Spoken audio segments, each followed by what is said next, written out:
Alright, hello everybody. I'm Korai, or Greenhorn, and I'm the author of Aqualon Rise of the Broken and creator of the setting Aqualon. I hope you enjoy this little stream, which I'm trying to make a weekly thing called Gates of Aqualon TV. Gates of Aqualon is actually my home page for publishing my novel, but these days I do most of my work using Anvil, because it's just so versatile, and the ability to create custom CSS has really made it feel like my home. I finally know where that second voice came from, even though I had my Twitch muted. It was a little Twitch window on my Anvil main page. So there's a few things I would like to talk about today.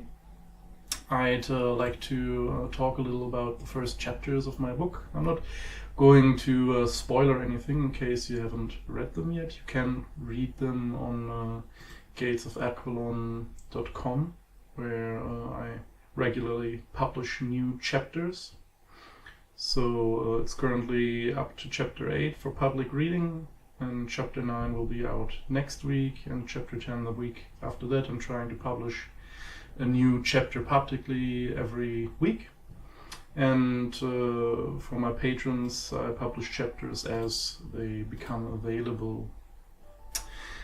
I am working on editing my novel, which I already completed, or at least the manuscript, with my faithful editor, Bastian, who was just a great help. Here's a shout out to you, Bastian. You're the best.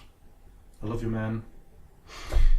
So what next? After talking about the chapters, I would like to talk a little bit about my Patreon page, because I overhauled the reward tiers and added some cool new badges for existing tiers.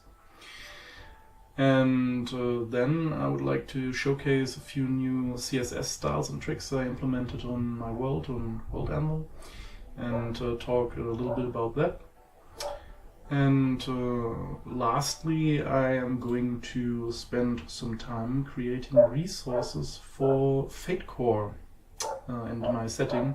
FateCore, of course, is a wonderful pen and paper tabletop system that really focuses on story over rules, and it is capable of just implementing any setting, any kind of character. When I first started trying out FateCore, I actually built one of the characters from Aqualon that I could not have built in any other setting, because it had such specific and weird abilities that I wanted to realize in some way.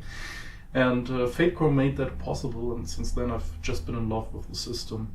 I'm also going to master a little one-shot campaign, likely with Janet, Demetrius and Baron in the future, and I will do that using FateCore and of course my setting, and for that I have to create lots of usable resources, which I also want to make available for you guys.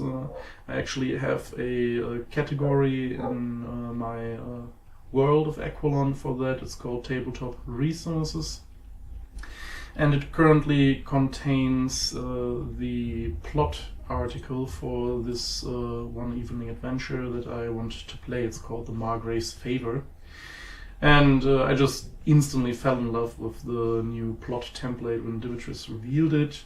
There's so much to unpack here. There are guidelines for creating a solid plot structure, which I use to just implement a collection of scenes that are ideal to be integrated with the plot I had laid out. You can lay out the relations between protagonists, antagonists, allies, and bystanders. What role they play in your story, what locations are in your story, and what kind of encounters could people have that come for your story. So it's sort of geared towards tabletop gaming, but you can definitely use it very well to plan out your story plots for short stories or novels or whatever you're writing. And I'm actually doing that with a group of master students at my university, where we are planning to write a crime novel set in Edo Age Japan. And for that we have started using the plot template to sort of lay out how the murder we are trying to write around is going to play out, who the main actors are, and it's just a lot of fun, really. Anyways, getting back to the book. So I'm going to talk about 3 little things. The prologue, chapter 1. This is also the prologue.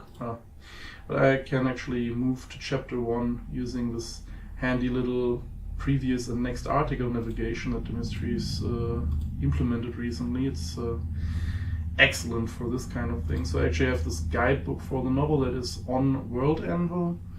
You can find it also under these books here. It's the Center 1 guidebook to the novel, where I try to publish a synopsis for each chapter and relevant articles. And this looks very filled out, but that's just because I'm logged in. Most of these don't lead anywhere yet, but they will in the future. These are all articles I've planned for. So what I'm going to do is I'm going to read you the synopsis of the 3 parts. Chapter 1, 2, and of course the prologue. So, let's start with the prologue. There are many kinds of death a person can experience, and sometimes the most final of all is the preferable alternative.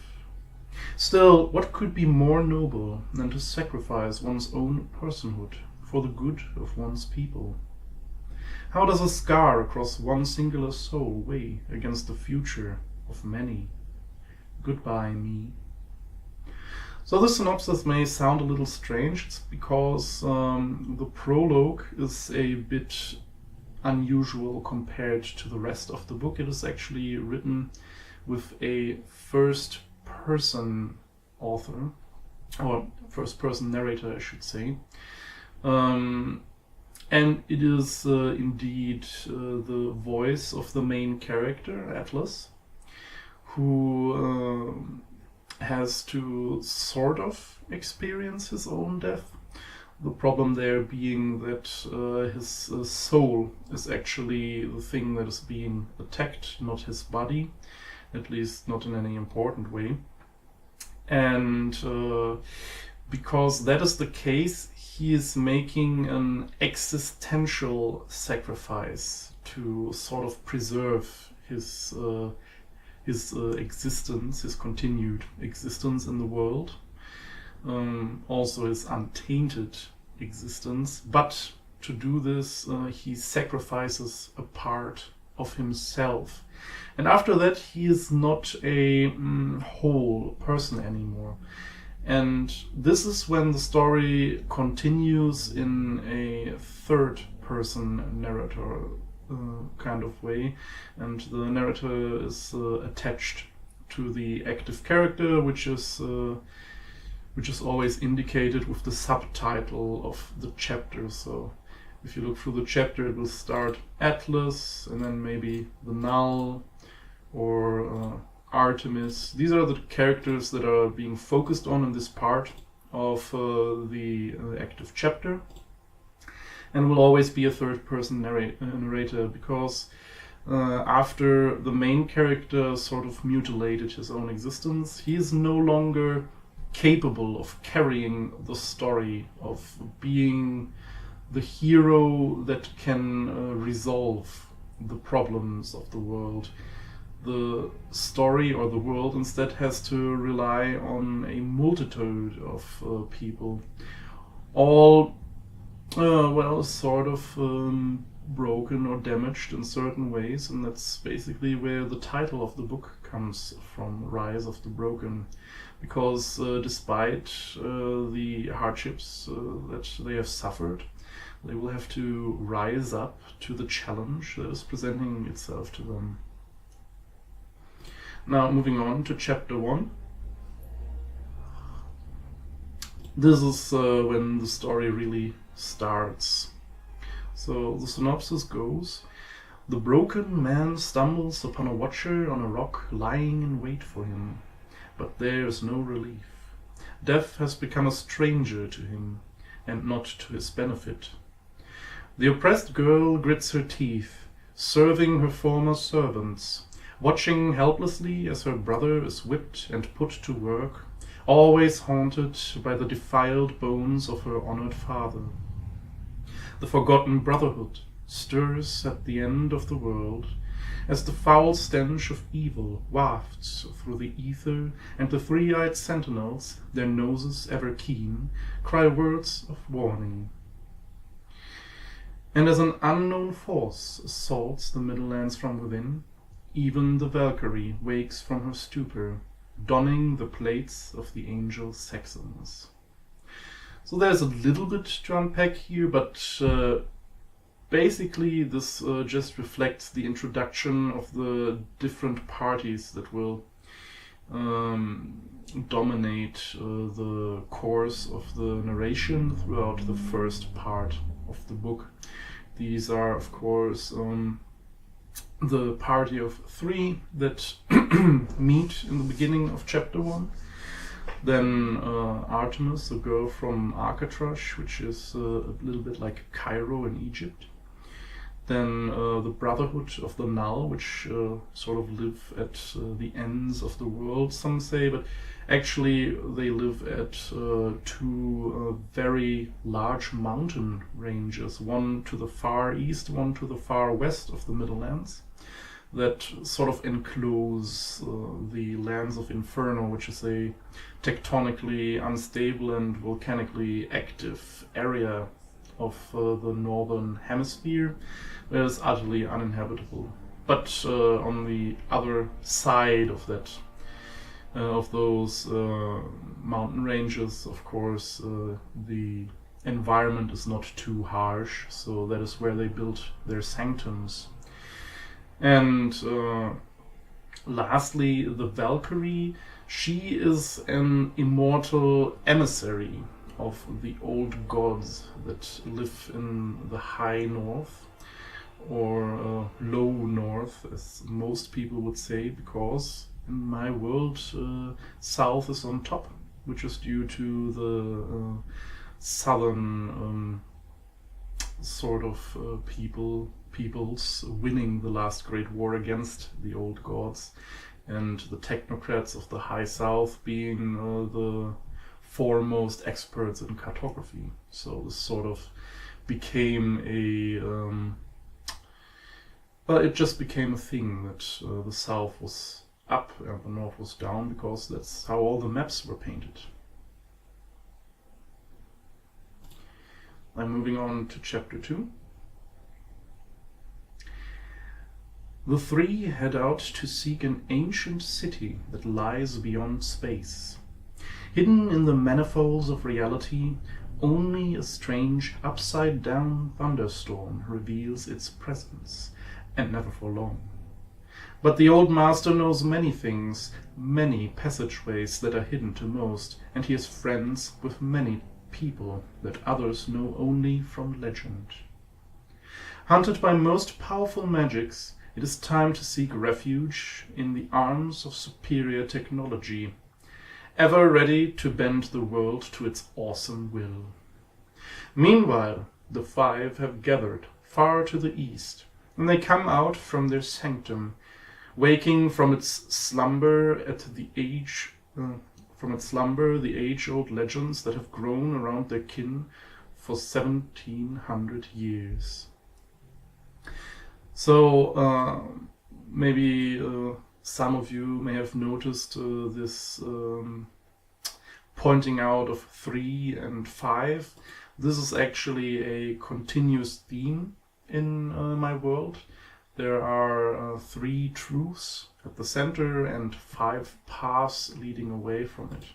That is actually the meaning of this design, the symbol of Tai Shogeki, with the 3 tomoe in the center and the 5 paths that sort of lead out of it and that are connected to the 5 elements. So 3 truths: reality, origin, and existence, and 5 elements or 5 parts of the human existence, which are soul, willpower, nature power, instinct, and spirit.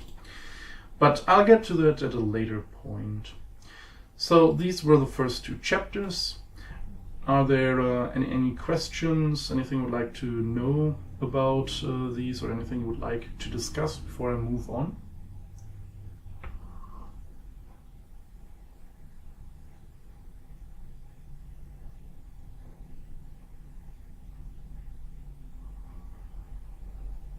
Now I should probably drink like this, so you can see my magnificent Aqualon mug and Aqualon t-shirt.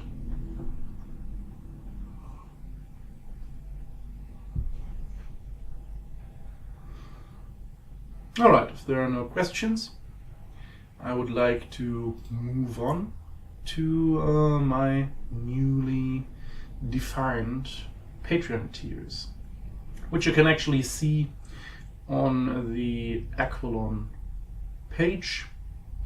They're listed here, and most of these remain the same in name, but I created neat plaques for them. They are the People of the Land Patreon tier for $1, Makers of the Academy for $3, Brothers and Sisters of the Null for $5, Technocrat of Miyako Fluxum for $9, the Winged Hammer Guild for $15, the Adventurers Guild for $25, the Greenhorn Family for $50, and the Hall of Heroes for $100.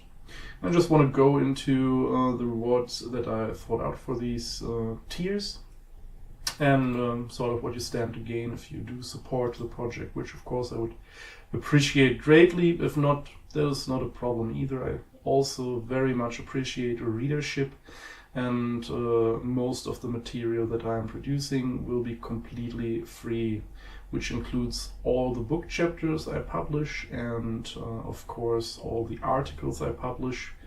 There are just a few things that I reserve for my patrons. For one, there is the early access.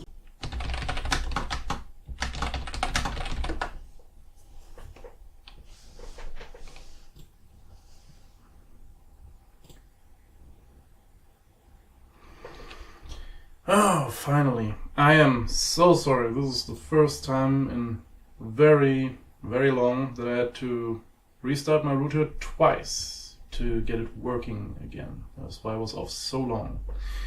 I am really sorry. Anyways, let's get back to business. Let me just reload the Twitch chat real quick.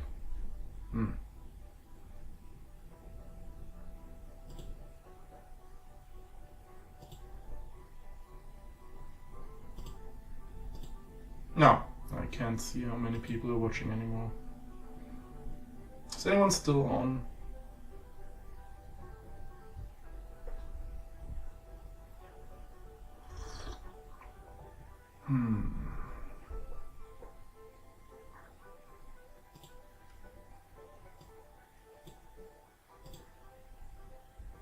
Alright, I'll just keep going for now. So I wanted to talk about the first patron tier, People of the Land, which get early access to new chapters. So as soon as they are finished, you will be notified and can read them online.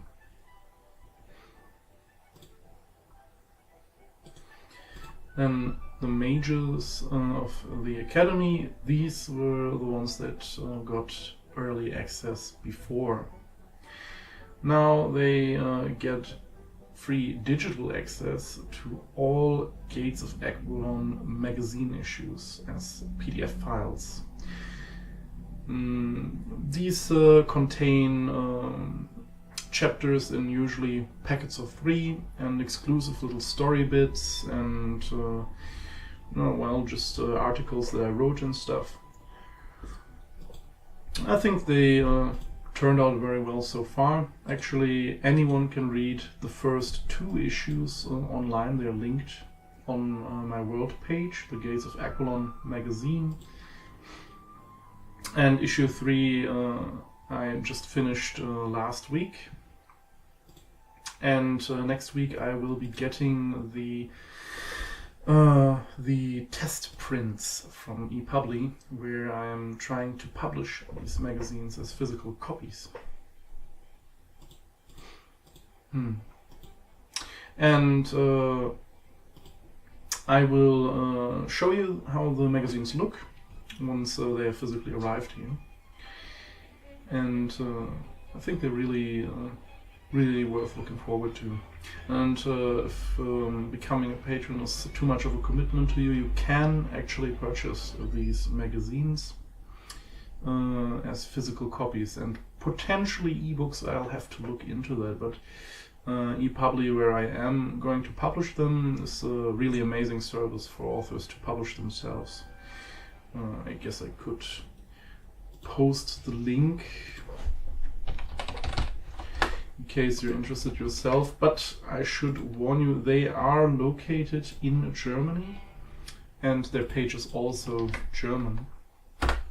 But of course you can use your browser's translation software to read what they have to offer, which is like a free ISBN number for your books, and if you prepay a larger stock of your publication, you can get some price reductions on that, and if they're sold out, they will reprint that stock for the same price for free. So you sort of keep the price reduction you got by initially ordering a larger number for availability, and they sell through all popular sellers like Amazon and stuff. So very nice. Also, going back to the patron tier, I also offer access to certain parts of the Aqualon Discord server, which I just again can really recommend to everyone who's listening. I put regular announcements there about what's happening with Aqualon, and I publish Aqualon facts of the day almost daily. And if not daily, I will usually do packets of 2 or 3 after 2 or 3 days. If you're not sure how to find the Discord server, I am going to post a link real quick. I would really love to see you there. We can talk about writing, about world building, or about Aqualon, whatever you want. I'd be happy to see you. So once you become a Magus of the Academy, your name will be prominently mentioned on the website and World Anvil page. I'm currently also mentioning my People of the Land supporter, which is World Anvil itself, because I don't have that many supporters yet, and there's just enough space for everyone at the moment.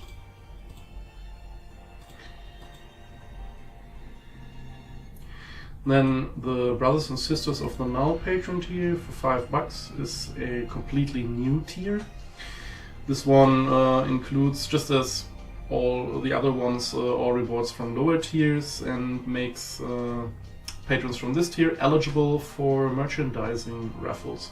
So as you can see, I have this nice cup, I have this shirt, and which way do I have to move? Back there you can also see the shirt with the greenhorn on it. I've posted some pictures of those pieces on the World Anvil Discord, and of course there's also cool stuff like cards from the Age of Heroes deck of cards, or potentially whole decks of cards, which of course, will depend on the amount of contributors in the end. So it depends a little bit on how much I can afford to give away. I'm sorry about that. But I'm also planning on creating a series of Fate core sort of playing cards. They're not for a card game. They're basically supposed to have like a picture on the front and on the back rule text on how to use them. So it could be, for example, a character with a character picture. I'm currently doing a Udemy course for drawing characters, and I hope that will go well enough for me to produce some material that is of acceptable quality. And on the back it would say, for example, the core aspect of this character, this non-player character, 2 or 3 skills with bonuses, and maybe 1 or 2 stunts that the character has, so you can just put it on the table as a GM and use as is. So I want to create those, and I also want to then give those out as raffle rewards. So for people who watch this Gates of Aqualon TV show, of course, or between patrons also. So I will also give the Null a shout out on the weekly live stream, just to express my sincere gratitude, and they will become eligible for a new Worlds and Worlds of Interest segment, which I am planning for this live stream. So starting in 1 or 2 weeks probably, I will begin trying to find worlds or pieces of writing of the Aqualon fan community and the World Anvil community that might be worth presenting here on the live stream, because I really think I've really enjoyed seeing so much awesome work being done on World Anvil, and I just want to share some of it with as many people as possible.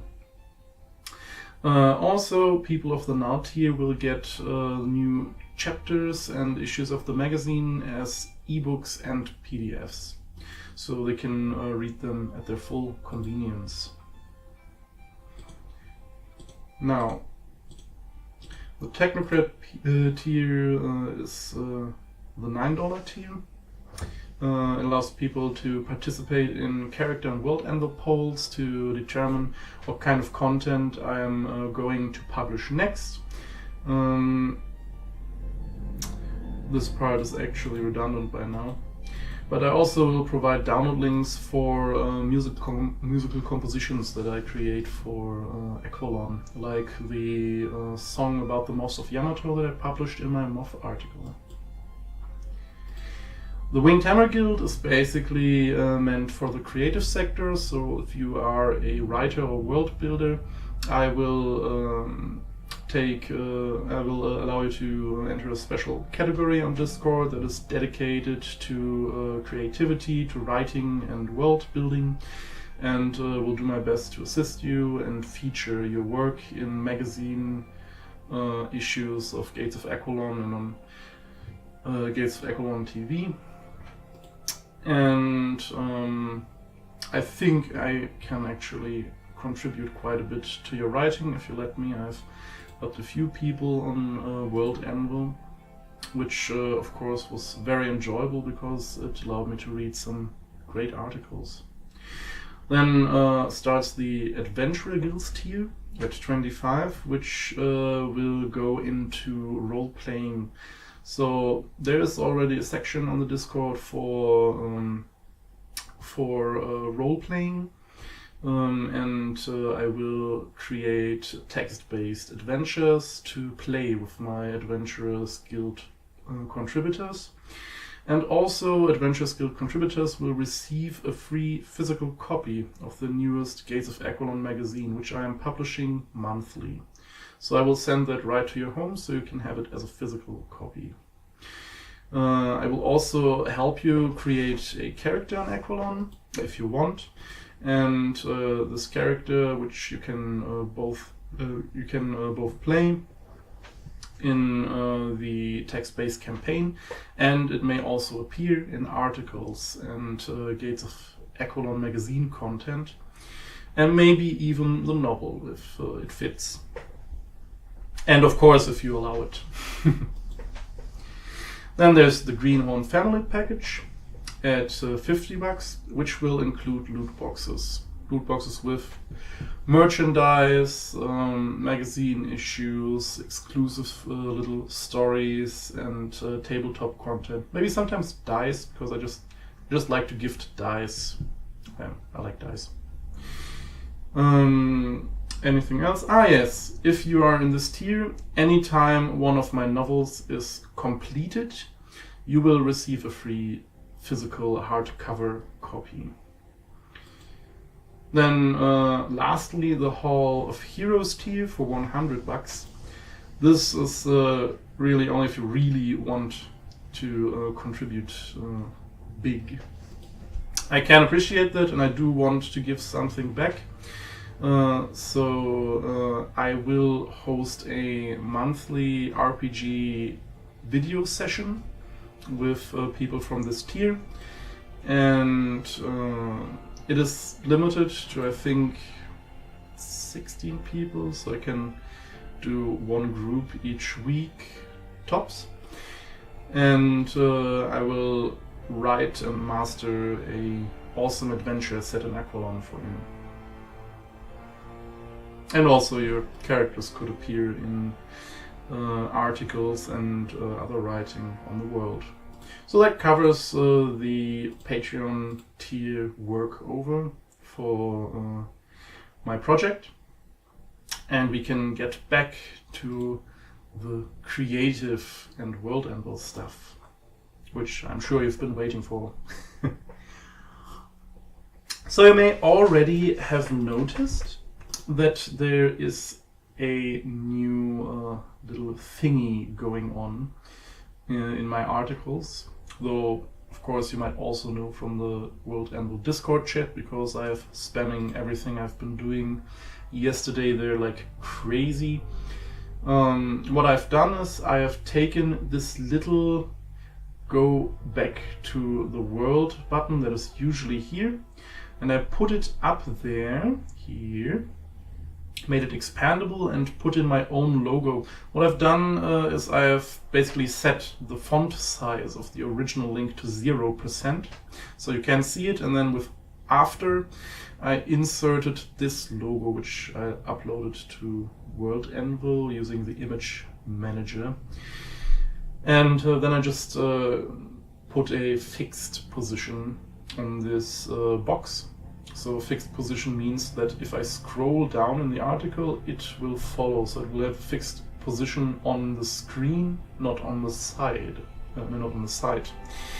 So this expands. If I click, it will bring me back to my world. And the search bar also follows. And if I go in there, it will expand. And I can type in my search here. What does it find if I type in moth? It totally finds my moth article. And quite a few things. Well, as you can see in my moth article, I actually created a few Fate Core NPC charts, or monster charts in this case, detailing the potential abilities of the different moths that live in the Yamato mountain range. So this is basically how these Fate Core cards can look. Maybe we could give the anatomy of these cards a little once over. So if we take a look at this Yaren Mammoth, we have a little picture here and a description. But I've kept the description brief because the picture, I think, does a lot of the work for me. So I've just pointed out how high and long the creature is, so people can imagine its dimensions. This, of course, is a male Yaren Mammoth, which are a bit smaller than the female ones. My headphones went out again. Whatever. Anyways, I have put the stress tracks in this little section. So in Fate Core, stress is basically how you handle damage. the stress goes away after a fight, but it is possible that if your stress boxes are full, that you take consequences which take a bit longer to heal. Yarenmamov has two stress boxes, which is actually relatively durable. So characters with a bad physique will have a 1 and a 2 stress box, and that's it. But because this Moth isn't a character, it doesn't have access to consequences. So once these two are crossed out, and they can only take up to 2, not 2 times 1, for example, in one box. If you have 1 damage, you have to use a 2 box to get rid of that damage. If both are full, the creature is defeated. So it is actually quite a bit weaker than regular characters. Though as a monster it is relatively formidable, and if a number of these appear, the characters are going to have one hell of a time getting away alive. So I gave them 2 aspects. In Fate Core, everything revolves around aspects. Aspects are sort of archetypical phrases that describe a character, an object, or a situation. And there are a number of other things that can be described with aspects. Almost everything can be described with aspects, but these 3 are, I think, the most important. Your characters also have these aspects, and these aspects are great not only for the Fate Core characters themselves, but also for character development in general. These aspects can express the drives of your character. They can express their most troubling flaws, and they can express certain relationships that are just key pieces of their personality. And writing characters in this way makes it really easy for you to manage them, because you can just look at their card and at their aspects, and from these aspects you should be able to extrapolate, at least to a degree, how your character would act in a certain situation. Now this of course is a monster, so its aspects are less, I'm going to say, personal. The first one is aggressive and dangerous, the stuff of nightmares.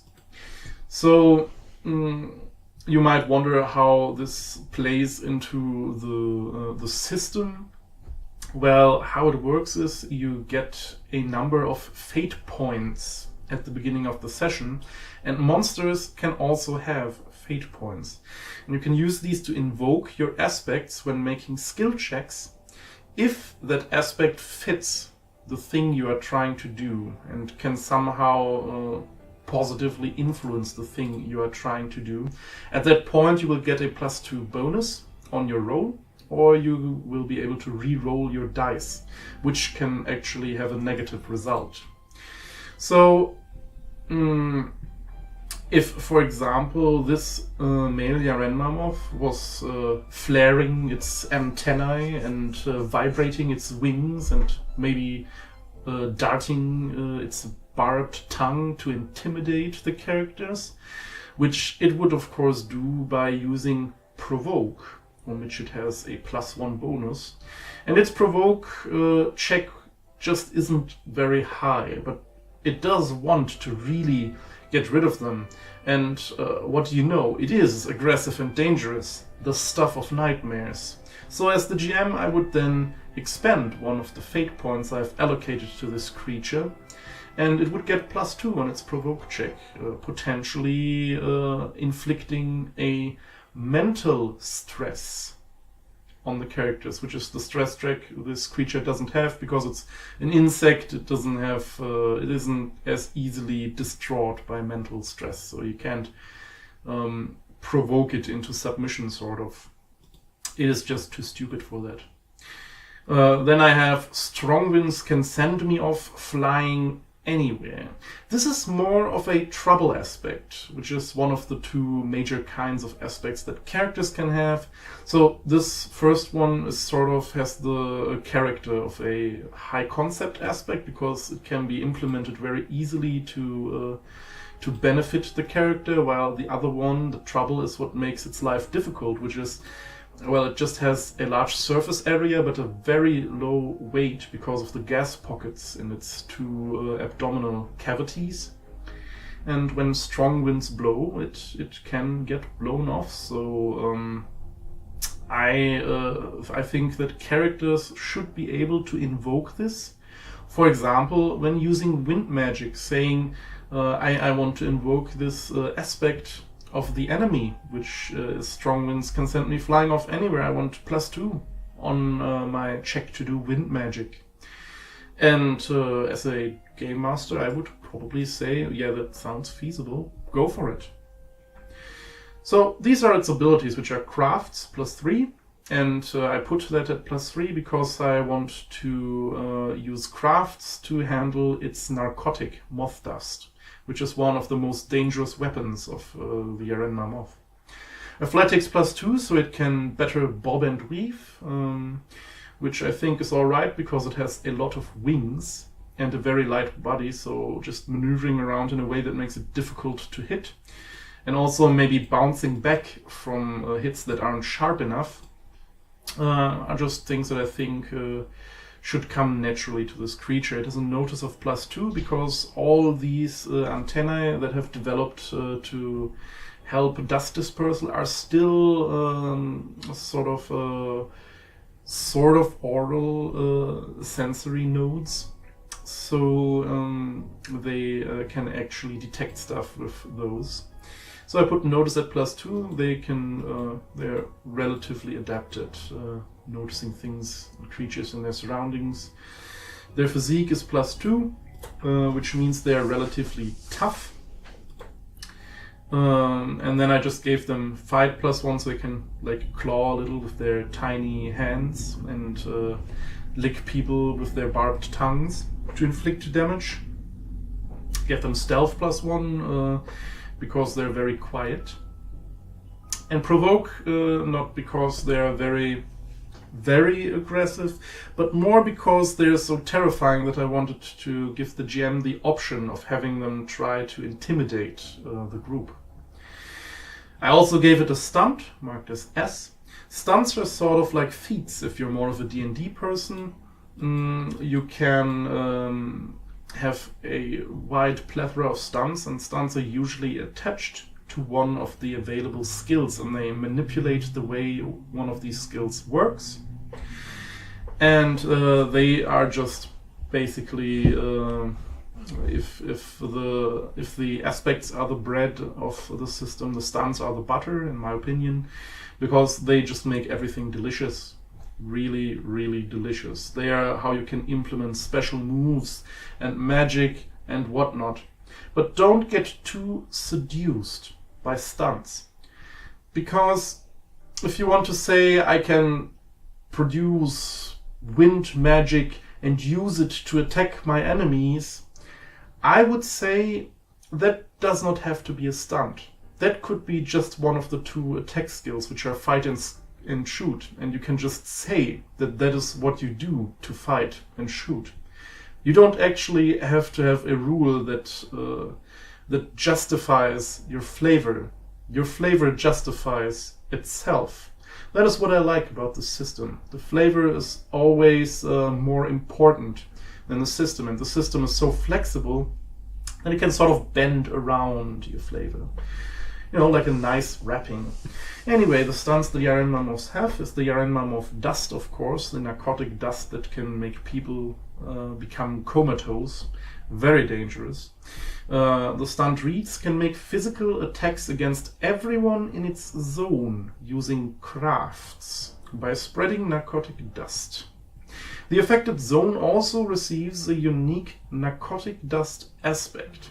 So as I said, scenes can also have aspects. A scene is like Well, it's like a scene. It's like a scene in a TV show or a movie. This system is really built around this idea of playing a movie rather than playing a book. I mean, there are scenes also in books, but I feel like the whole cinematographic, yes, that's how I say it, approach better illustrates the nature of the system. Anyways, these kind of aspects, I would write a little card that just says narcotic dust. Put an A on it so people know it's an aspect, and aspects can always be invoked to make skill uses better if it makes sense. Even aspects that weren't intended for the person that tries to use them, as long as it's justifiable, it can work. Like, for example, if there's a fire magus in the group, and a Yarenma morph is spreading dust everywhere. If that fire mage told me, fire magus, sorry, it's magus and magus the plural in my world. If that fire magus told me, or the player of that fire magus told me, there's this narcotic dust aspect in the air, and I get that it belongs to the Yarenma morph, but if it's like finely dispersed, wouldn't that like explode if in contact with fire? Can I invoke that to sort of improve the power of my fire attack? And I would say yes, brilliant, because it would be brilliant, of course. And that is what is beautiful about these aspects. They can be attached to anything, to persons, to weapons, to situations. And by invoking these aspects, a dynamic is created. A wonderful dynamic that makes everything more enjoyable. They create conflict, and then they resolve conflict. It is beautiful. Also, this says that Yarenma are immune to their own dust. This is just a, leftover of my D&D days. Also, Bastian pointed it out. But try to write your rules in a way that they can't be used against you, because people sometimes like to lawyer against your rules in hopes of squeezing out advantages, which is, in my opinion, a bad practice because it just reduces the fun for everyone involved. But still, be prepared for it if you master a campaign or adventure. So, that brings me to the last point, which is creating some Fate Core stuff for the campaign. We still got quite a bit of time, so I think I'll just dig in. But before I do that, are there any questions? Is there anything you would like to know, anything you would like to talk about? Are there any questions you have about the Fate Core system? Or about my world, the Patreon tiers, the novel, anything at all?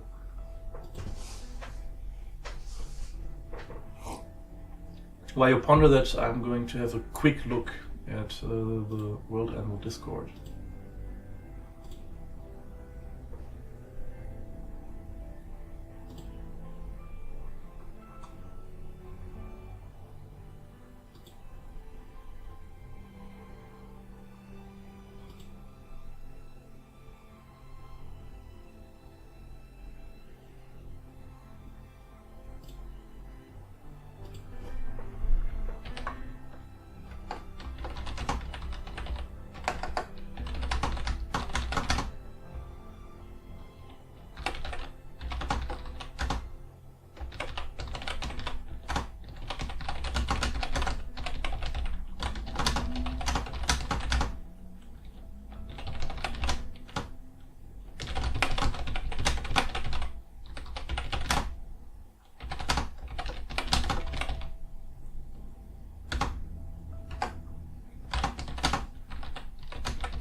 look like anyone had any questions.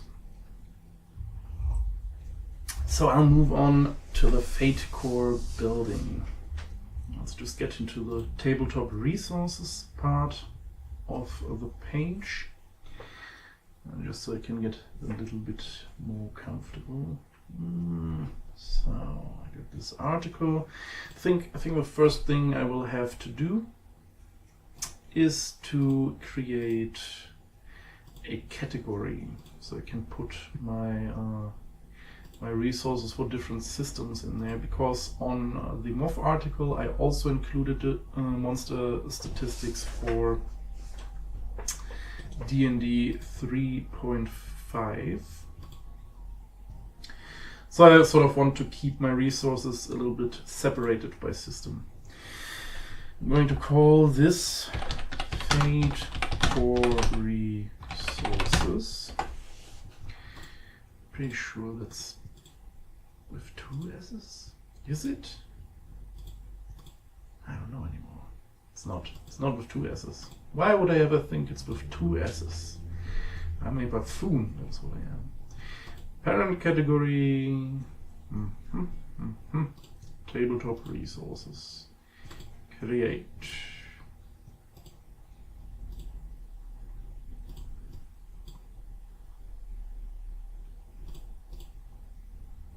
I don't usually flare my R's this much.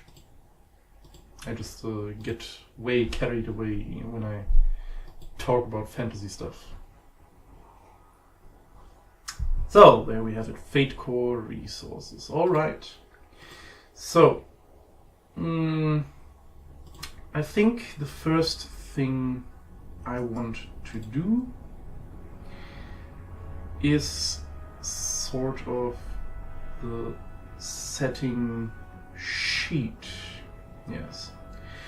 So first I'm going to have a look at the setting sheet, which is a thing, which is a resource from the Fate Core website. Fate Core sheets. One thing I like about Fate Core is that the company that makes the system not only publishes the Fate Core rulebook for free, you can just download it here. No, I also love that they're called Evil Hat Productions, which is, I just identify with that. I don't know why I identify with that, but that Evil Hat, that really speaks to me, that thing. Hats.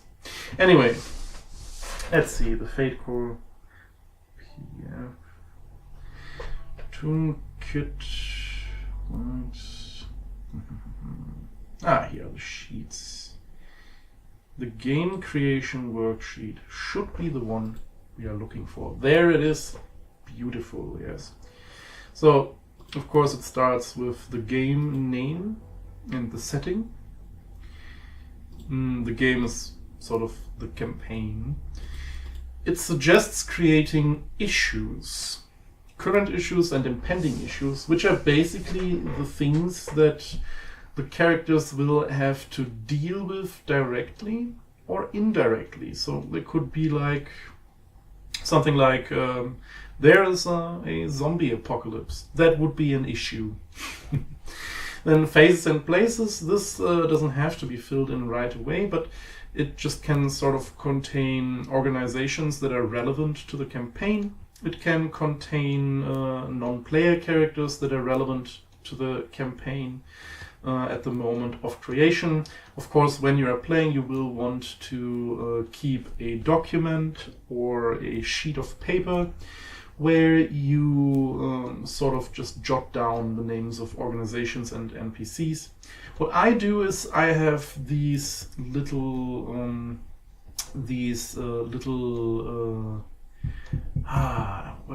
what was the name? These little cue cards, yes, on which I just write down aspects and also characters. Actually, if you give me a second, I can show you, because I have a huge box with the stuff for my physical Fate Core campaigns right behind me. One moment. So, I think it's this one. Yes. Now it says Magic the Gathering, but that is not what is actually inside. No, inside is a huge collection of just paper and pens. You know, the sort of stuff you would need for pen and paper sort of games. This is a physical copy of the Fate Core game, which you can, as I said, get digitally. There's a couple of dice in here. Now, I should show you the Fate dice real quick. Now, these have sort of blank sides, plus sides. Can you actually see that? Yeah. Plus sides and minus sides. So you always roll 4 of those when making skill checks. And pluses count as +1, minuses as -1, and blanks count as 0. And you add that to the bonus you already have on your skills to determine the result. And it just has a really nice flat curve, not that whole. It really prevents this whole grief about rolling only under 10 in D&D, where you have a 20-sided die and try to roll as high as possible. And I have seen it very often that people get very frustrated with rolling low several times in a row, though usually in general they sort of hit the averages, but it doesn't feel that way because bad rolls always feel like a significant loss. You don't have that problem so much in Fate Core. So I have these little cue cards here on which I write with colored Sharpies. This one just says Pirates, Lovecraftian and Aquatic. I created a number of these to just like shuffle and do one-shot adventures with my friends. So these were like setting cards. So this card here, for example, is from a Harry Potter game that I'm running using Fate Core. It says, Der Wald ist zu dunkel und nicht richtig so. Ah. Which means the forest is too dark and not quite right. The A on the bottom, of course, stands for aspect. It was a scene aspect that I had attached to a scene. And the fact that it was dark and spooky was something characters could have potentially used to their advantage during the scene. So here is a stunt I created and wrote down on one of these cards. It's called a Druidic Sight. Once per scene, use lore to know something I couldn't have learned through ordinary means. So this is, of course, a alternate application of the lore skill. And you can introduce these limits, like once per scene, or pay fate points to implement the stunt to sort of make it work from a balancing perspective. And there are many great examples given in the Fate Core rulebook. Do I have a card with a creature on it? I suppose I don't actually have to show you a creature card, because of course I showed you the digital one, which follows all the same basic principles. I'll put this away again, and we'll get back to the digital resource creation. I just thought I'd show you sort of what I do non-digitally, because this is of course also a great way to play the game.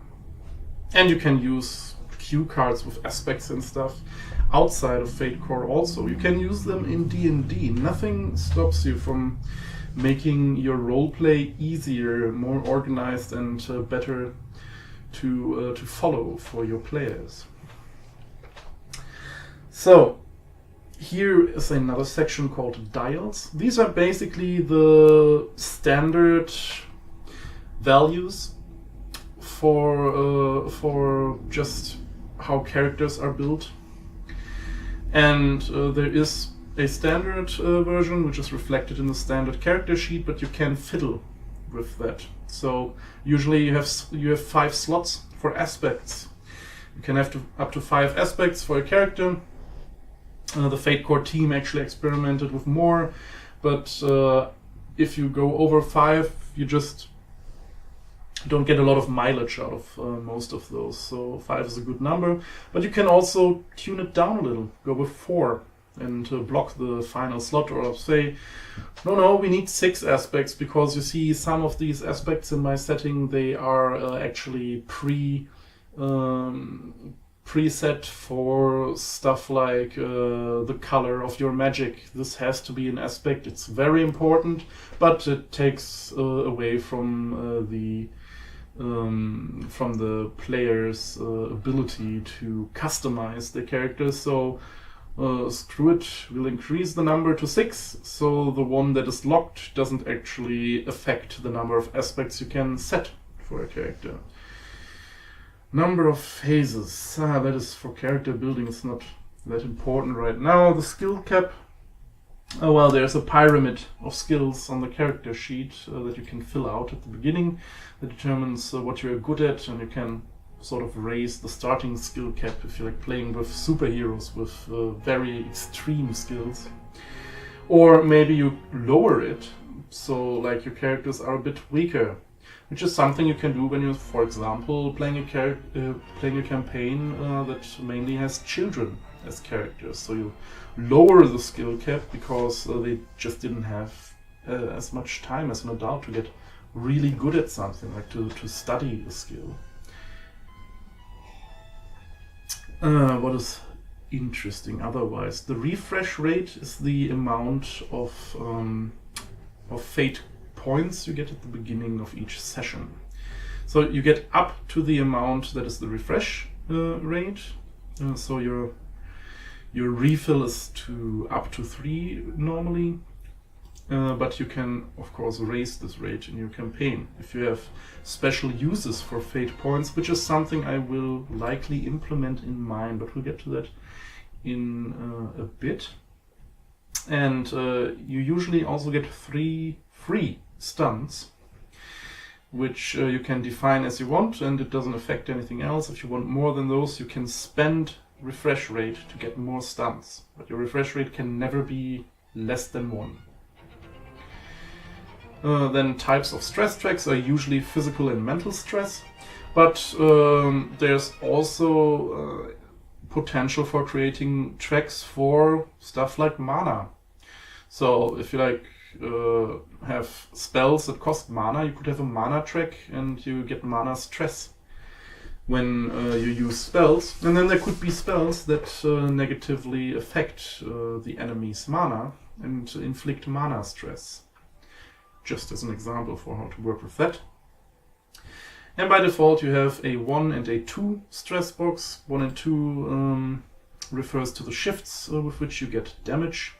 So if someone bests your defensive skill roll with 1, you take 1 physical stress with a physical attack.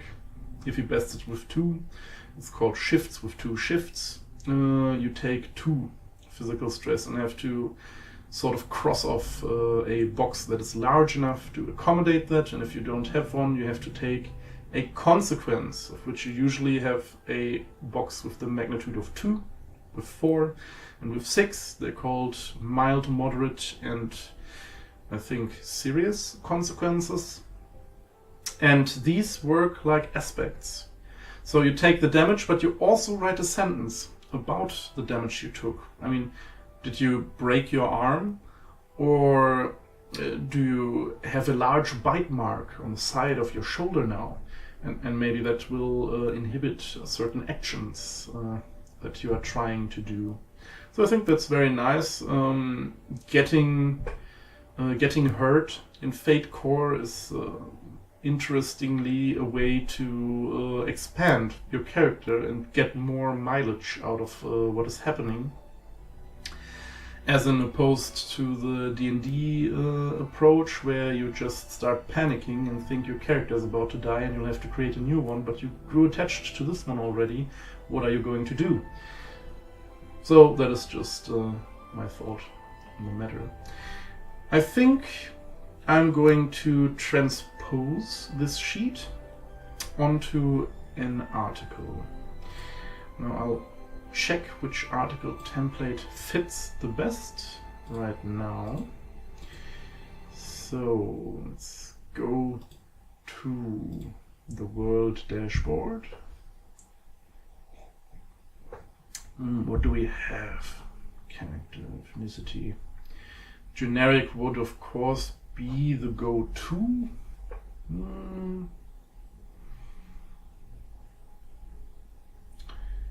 I think that will do nicely. Though I am a bit curious about the new RPG report article, I have not had time to look into it yet. So there's a date, I see, and related session. Which begs the question, where are sessions? I have to look into that. Attached locations, rewards granted. Well, this is very elaborate. I'm definitely going to use this.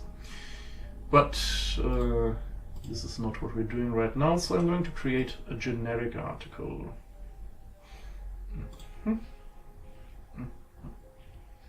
Alright, so I'm going to call this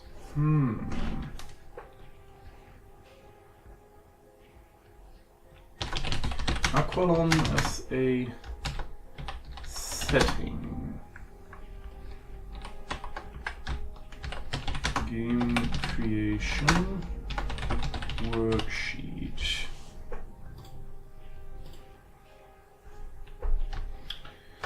Alright, so I think I can put game name and stuff.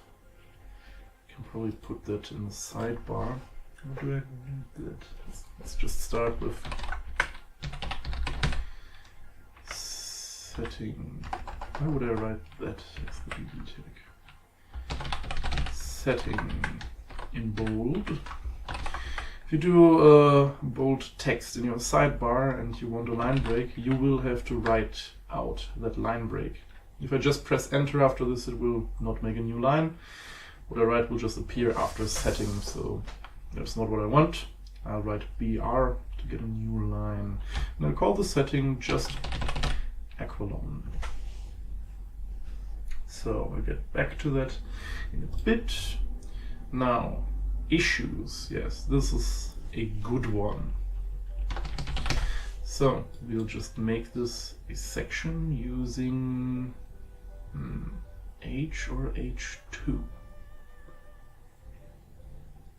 Yeah. Let's try H2 first.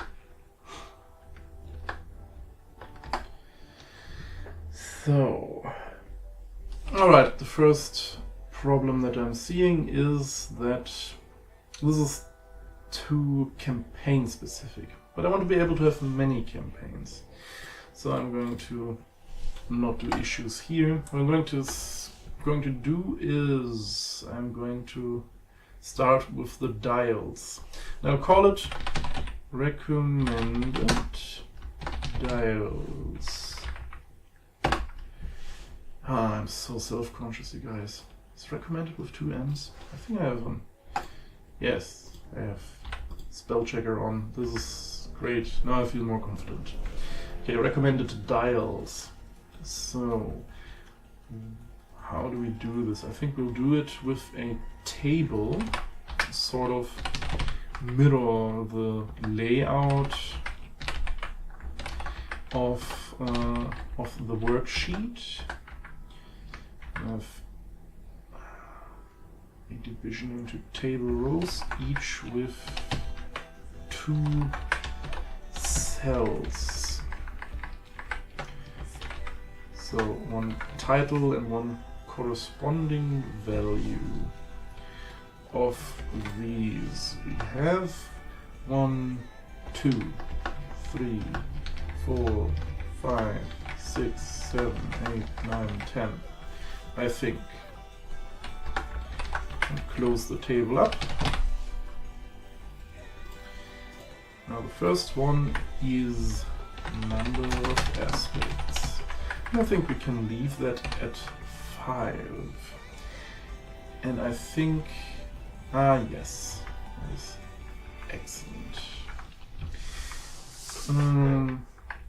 Then number of phases. Can leave this at the regular 3 because it's just a recommendation. Skill cap. I'm not actually typing these. I'm not going to do that either. Skill cap, we'll leave that at plus at grade plus 4.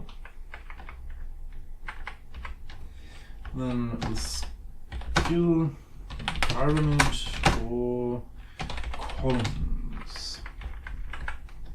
And I'm going to say pyramid.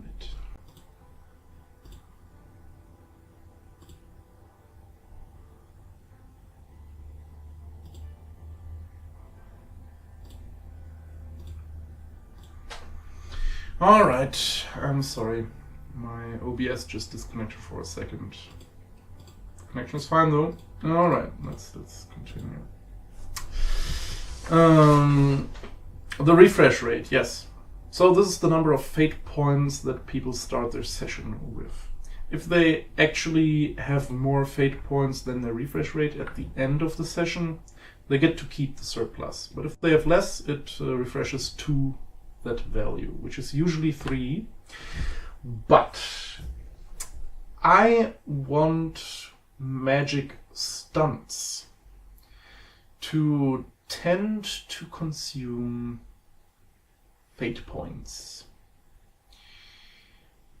This is because magic in my setting is tied to the human soul, and there is a certain mechanic that is called spell blight. I actually wrote an article about this. Spell blight is basically what happens when you use more magic than you should be able to.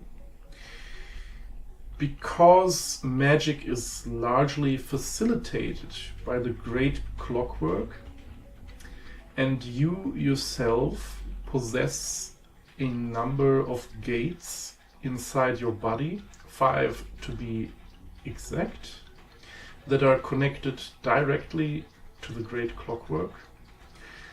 It is possible to draw more magic out of your body or out of your soul than your soul is equipped to bring forth.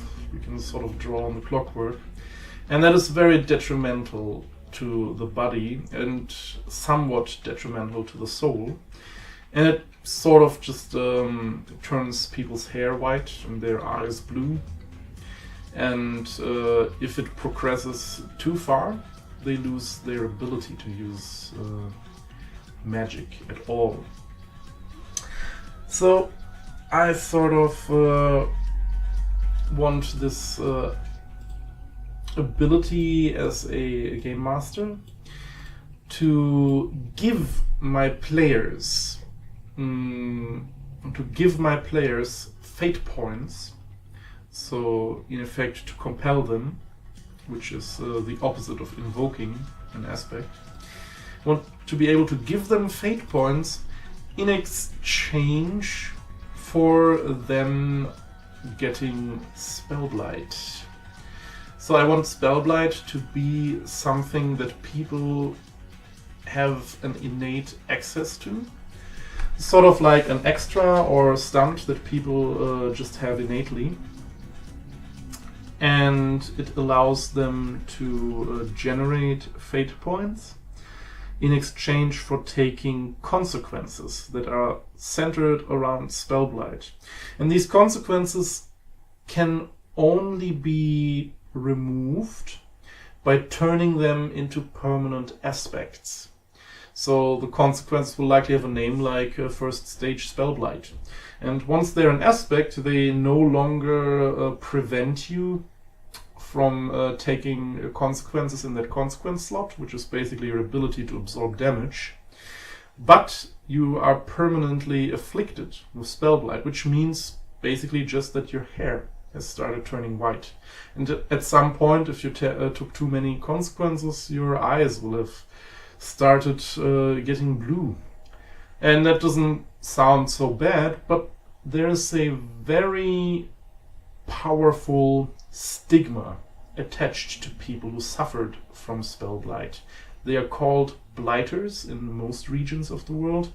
In the Yamato Kingdom, they're called Yasha, which is a word for demon. And people just generally look down on them. They are afflicted people and thought of as people who have damaged their own soul. And some even think that they don't have souls anymore. So they are somewhat persecuted as a people. And it is a, I'm going to say, social risk that someone takes when he takes on Spellblight.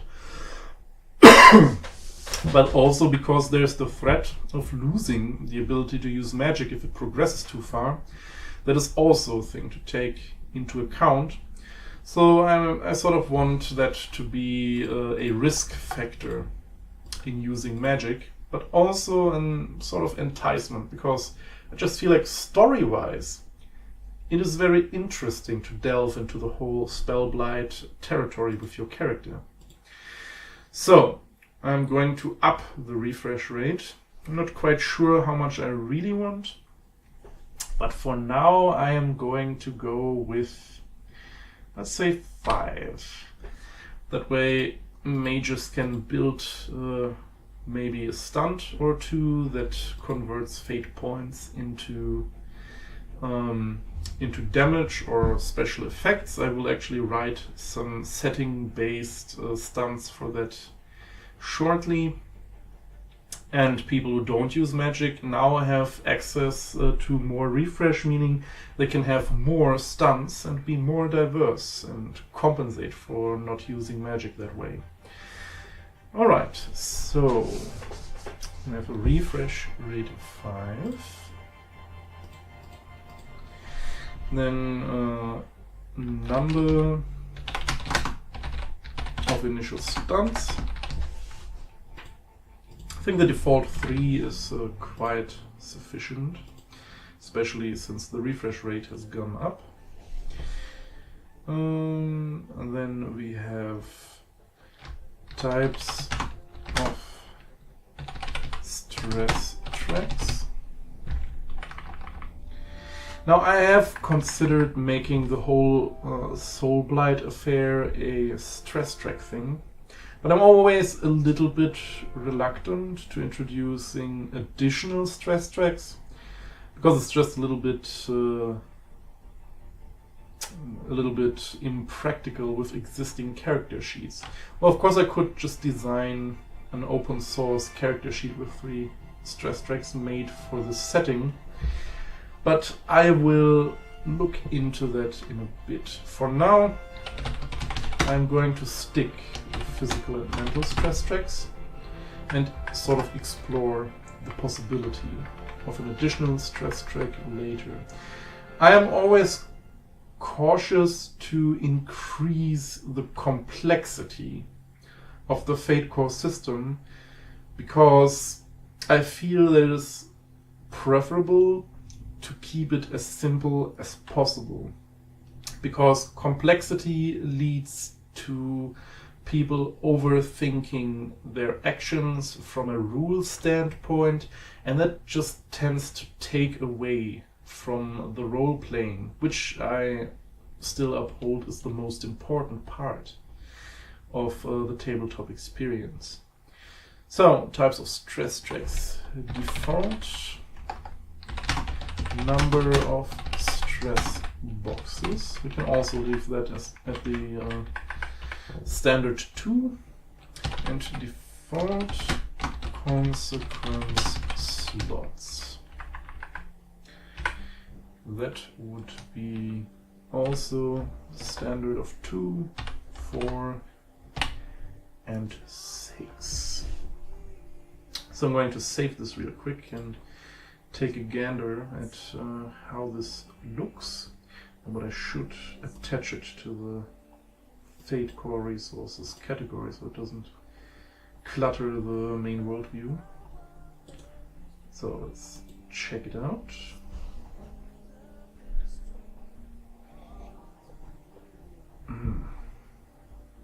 There we have it. Number of aspects. Do I want to have this in bold? Yes. So let's just embolden this real quick using the new BB code buttons, which would be shortened to BBCB, which just sounds hilariously ridiculous.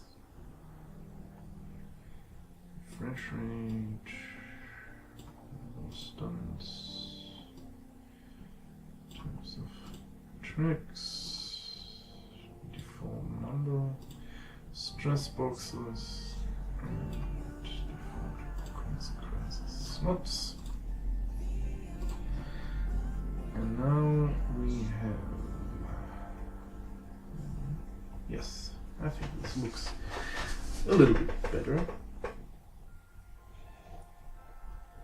Now, where do we add the skills? I think it will be fine if we add them in the sidebar, because I feel like we have a lot of room left there. And we're going to put stunts and setting specific extras underneath. Or maybe just extras. I have a certain idea for 1 or 2 extras that I want to include with the setting. And I want to put it on this page, but I might create an extra article just for stunts so people can find them more quickly. So underneath setting, I'm going to insert skills. Still not a BB code. Skills.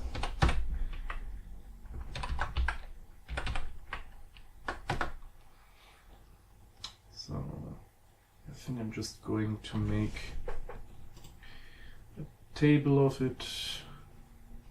I think 2 will be fine again. Let's just be extra lazy.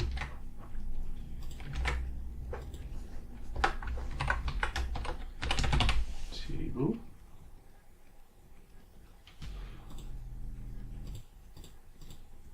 And then we have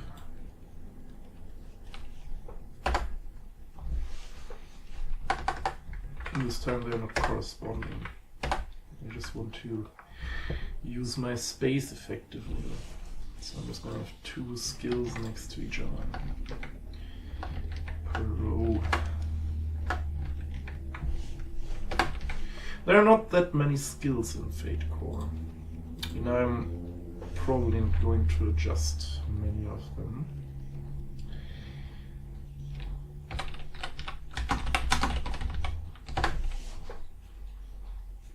I'm looking at the default skills. Alright. So, athletics as is. As can burglary. Text is fine too. Crafts. Now the question is, do I want crafts to also include magic? Or do I want lore to also include magic? Or do I want a separate skill for magic?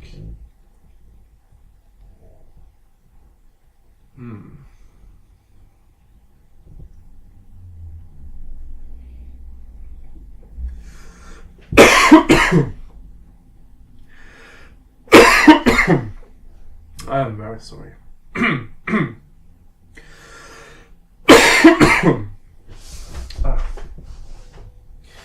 So thinking about it, I would say that crafts and lore both apply to different uses of magic.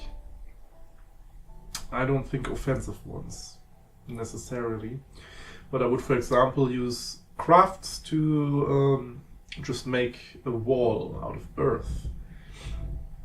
And I would use lore to heal someone using water magic. So I suppose this can remain as is, and an extra magic skill would probably be a bit much. Deceive can also remain as is, but I'm going to change drive to ride. There are actual vehicles that people could drive, and drive of course usually also applies to riding, but I feel like ride is a bit more lore friendly in its phrasing, instead of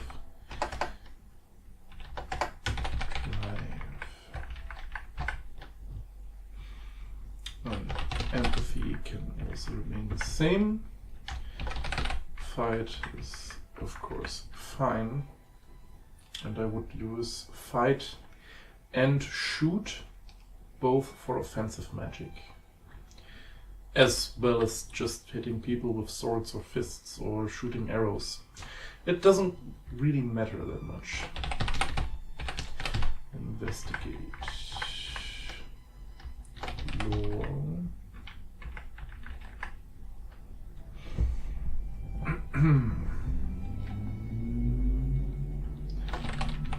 Notice. Physique. A few more.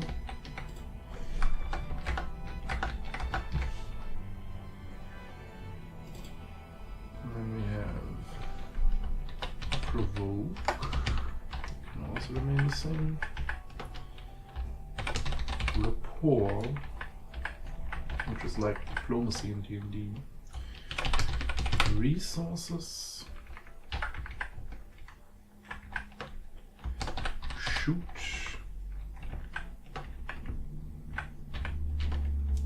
Stealth and will.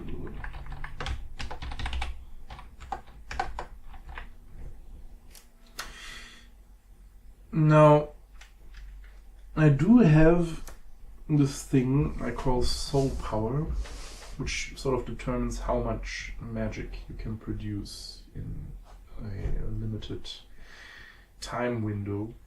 If you exceed that, that's when you start to blight. And of course, the temptation to do this via a skill is pretty strong. But I really like the idea of connecting the soul power to the fate point system. Because in essence, when you use the fate points, you sort of rely on fate. In a sort of literal sense. You rely on fate to empower your actions, to give them a sort of meaning that just makes you better at what you're doing. And that whole concept, I think, is sort of reflected very well by the whole way I designed the Great Clockwork, which is this sort of omnipresent entity. What I say is that it usually says that it exists in right angles to reality. So it doesn't actually occupy any space, but it is connected to all space at the same time. So wherever you are, there sort of also is the Great Clockwork. And the Great Clockwork has a certain influence on quantum fields and the uncertainty of quantum particles. So, as certain settings follow the concept of this many world theory that Everett published, that sort of like as time progresses, world lines split and many different universes are created in the process, each representing a possible quantum state of something. My setting is sort of following the opposite path. It basically is based on collapsing these quantum states, so destroying alternate realities to enforce a certain reality which the Great Clockwork has a great influence over. So they sort of make the fate, the Great Clockwork, and souls are connected directly to the Great Clockwork, and so when you invoke fate points, that is sort of the Great Clockwork helping you. So I thought it would be interesting to have a high refresh rate, give people access to a lot of like that good clockwork help, but they can also expand that to make magic happen, or to just make themselves succeed at tasks. And anyways, that is why I wanted to tie soul power into that. So like the more powerful your soul is, the more the clockwork is likely to take notice of you and just like assist you if what you're doing is the right thing, or if your desire is strong enough, because the clockwork really likes people with strong desires. It's a soul thing. Anyway, so we have our skill list, we have our dials. I gotta blow my nose real quick.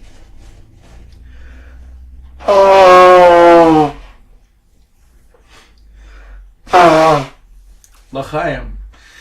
And now we can get into the last piece of the puzzle, so to speak. I want to create at least one extra for this setting.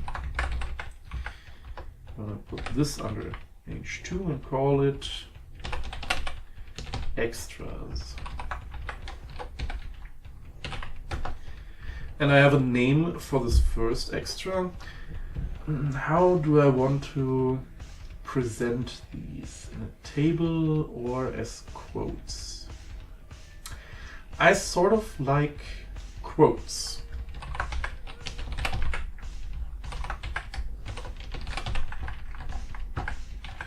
So I'll also attribute this quote as Aqualon setting extra. Now, inside this quote, I'm going to set a title for the extra. It's H3. I'm going to call this extra Elemental Affinity, or no, Attunement, because this is not right. The 2 T's is also wrong. Now I have to, oh, maybe that's suggestion. Not atonement.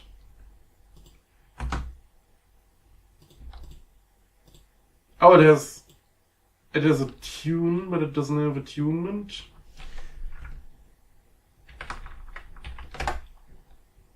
Is it attuning?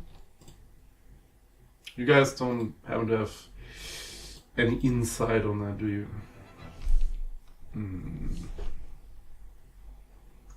I think it's attunement. Let me just check the Wiktionary real quick. Attunement.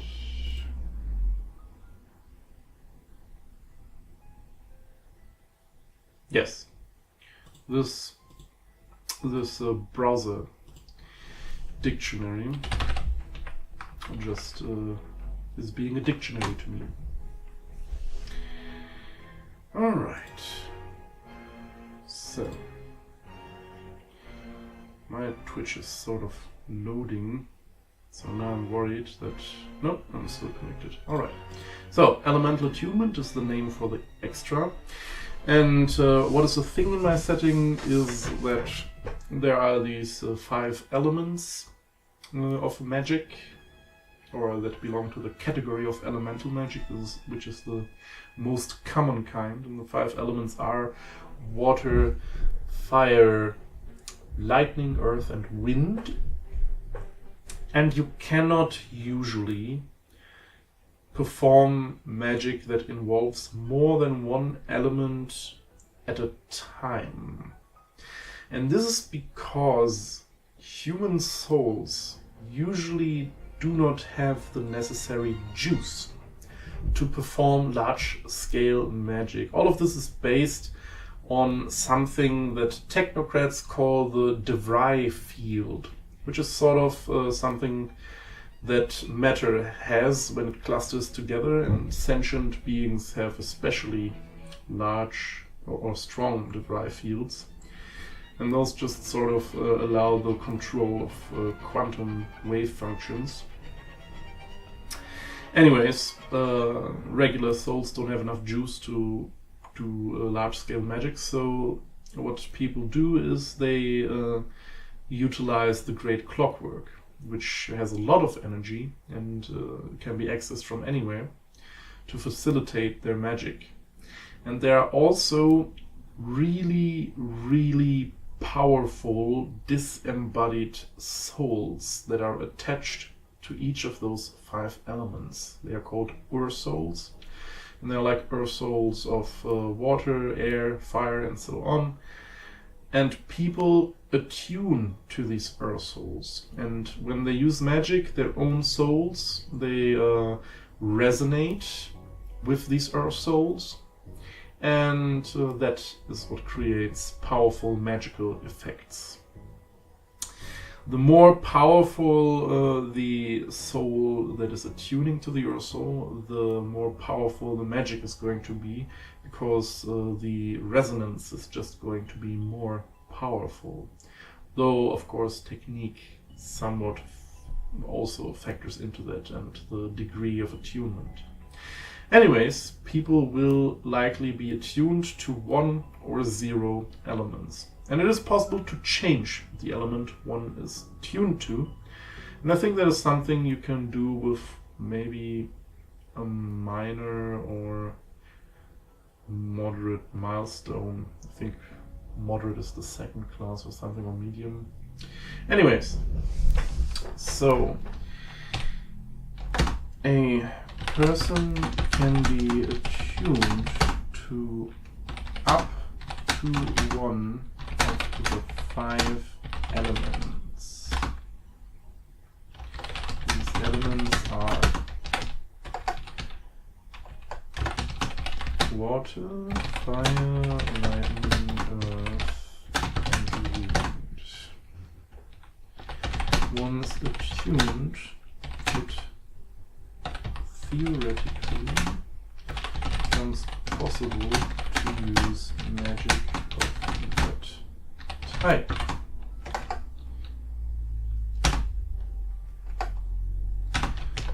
Attunement can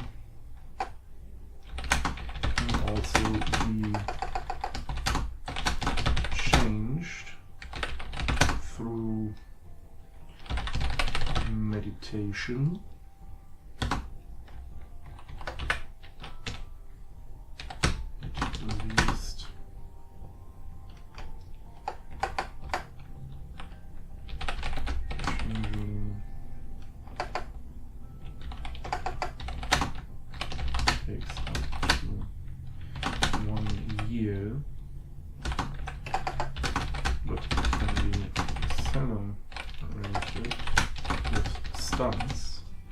Which is actually something I described in my Mage Academy's article.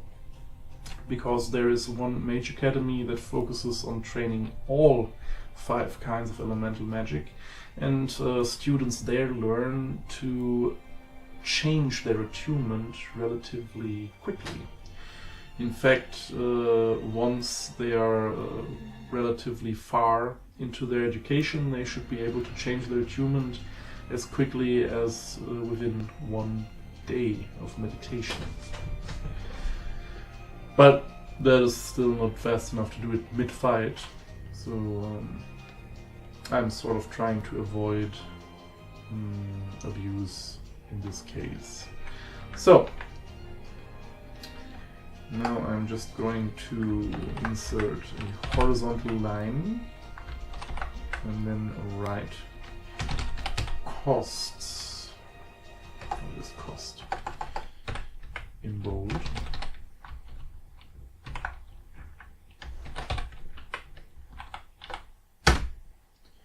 And the cost is going to be 1 refresh if attuned to an element.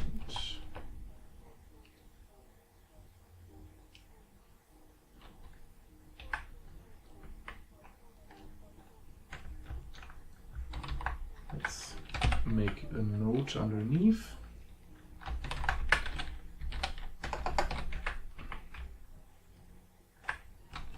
Oops.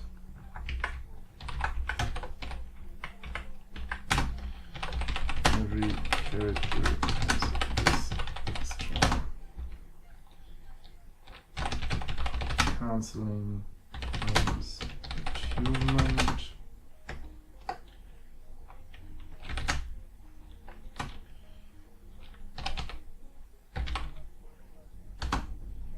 Takes, how long does it take?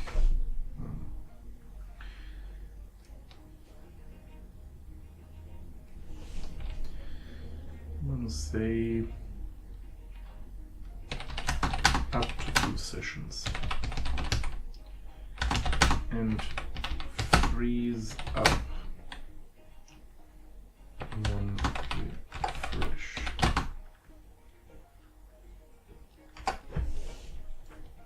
Alright, let's check out how this looks in our article.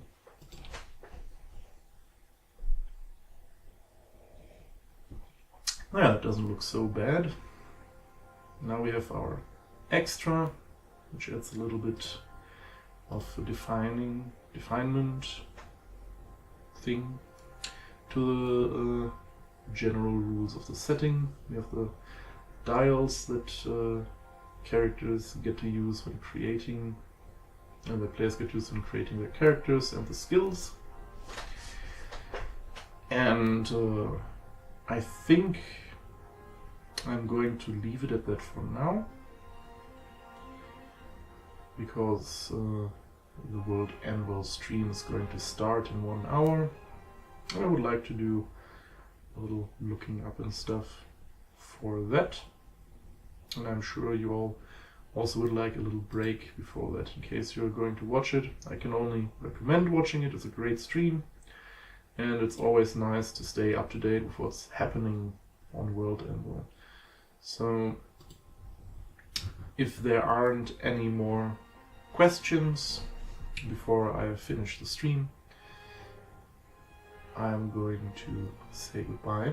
But you can still reach me on the World Anvil Discord server, and of course on the Aqualon Discord server. So I'm just going to wait a little bit longer in case anyone has any questions, and then I'll tune off.